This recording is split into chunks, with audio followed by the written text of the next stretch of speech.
Don't forget to subscribe for news and updates. This story was written by Tobias D. and it has not been published before. Hide and seek.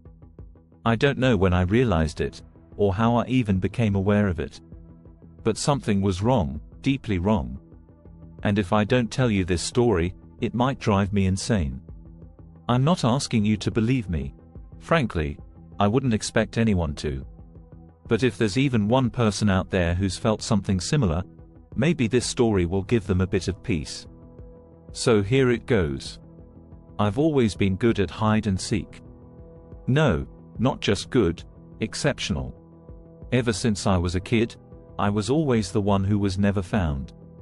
I don't know if it was some natural talent or if I just had an uncanny knack for finding the perfect spots. As I grew older, the game became less frequent, but the skill never left me.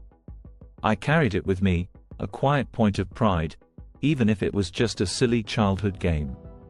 It wasn't until I was 25 and back in my hometown for a family reunion that things started to get strange. We were all gathered in the old family farmhouse, a place steeped in history, and after a few too many drinks, someone suggested a game of hide and seek, just like the old days. Everyone laughed, but to my surprise, they agreed. It was all in good fun, after all. A throwback to simpler times. As soon as the game began, something in me clicked. I was no longer just playing, I was in it. I knew I had to find the perfect hiding spot, one so good that no one would even think to look for me there. The farmhouse had always been full of nooks and crannies, places where shadows seemed to stretch unnaturally long, where the air felt just a bit too still. I slipped away from the others, moving silently through the darkened halls until I found the perfect spot. It was in a small, disused closet at the back of the house, one that I didn't even remember from my childhood. The second I stepped inside, the door closed behind me with a soft click. It was pitch black, but I didn't mind. I crouched down, my heart pounding with the thrill of the game, waiting to hear the footsteps of someone searching for me. But instead of footsteps, I heard something else. It was faint at first, barely audible, a soft, rhythmic tapping, like fingernails on wood. I held my breath, straining to listen.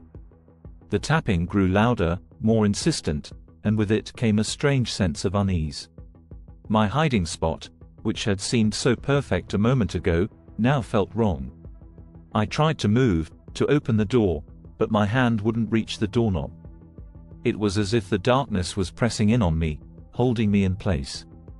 The tapping stopped, and for a moment, there was nothing but silence. Then, from somewhere deep within the shadows of the closet, I heard a whisper. "Found you." The words were so close, they could have been whispered in my ear. I froze, my blood turning to ice. Someone, or something, was in the closet with me. I tried to scream, to run, but I couldn't move. I couldn't even breathe. The darkness was alive, swirling around me, suffocating me with its weight. And then, just as suddenly as it had started, it stopped. The door to the closet creaked open, and I tumbled out into the hallway, gasping for air. The others were there, laughing, not at all concerned that I had been missing for what felt like hours. I tried to tell them what happened, but the words stuck in my throat. How could I explain what I didn't understand myself? The rest of the night passed in a blur, and I left the farmhouse early the next morning. But the feeling never left me. It was as if something had followed me out of that closet, something that was always just out of sight, lurking in the shadows, waiting. I've tried to ignore it, tried to convince myself it was just my imagination. But it's getting harder. The tapping sound is back, faint at first, but growing louder every night. I can hear it now, even as I write this. It's coming from inside my closet, just behind the door. I know if I open it, I'll see nothing but darkness, but I'm too scared to look. I'm the best at hide and seek, but I'm not sure what I'm hiding from anymore. And I'm terrified that whatever it is, it's getting better at finding me.